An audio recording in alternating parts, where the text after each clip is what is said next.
Nikoro mujong orangani matimore kaunti ma Siaya ka moko kuom jotelo ma Nyanza koro owuok oko mar siro Gavana ma Siaya Orengo mondo mi okaw kar Raila Odinga kako gai mar duond bura mar ODM podon Raila Odinga okaw kom mar riwruok mar pinje Afrika kata AUC dwe mar 2 higa manyien.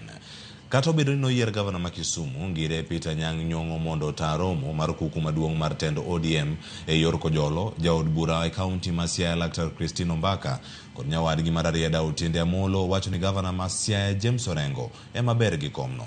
Ombaka wacho ni ODM en duond bura maduong' ma ok owinjo giketie tugo. Komedo ni jokanyo mag ODM dwaro mondo Orengo emoyier kako gai maduond bura mar ODM ka Raila oyudo kom mar AUC.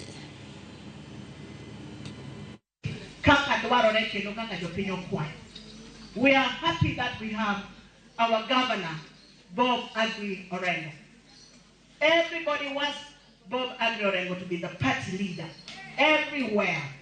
Or may we pray for him to get this position.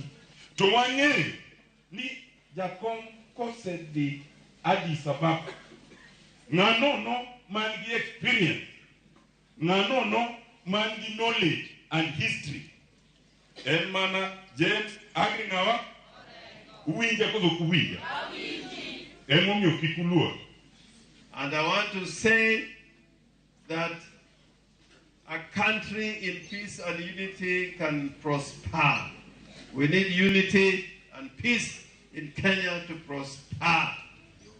And we, as members of the Orange Democratic Movement, we are committed to playing our role in accordance with the Kenyan Constitution, which declared that Kenya is a multi-party democratic state.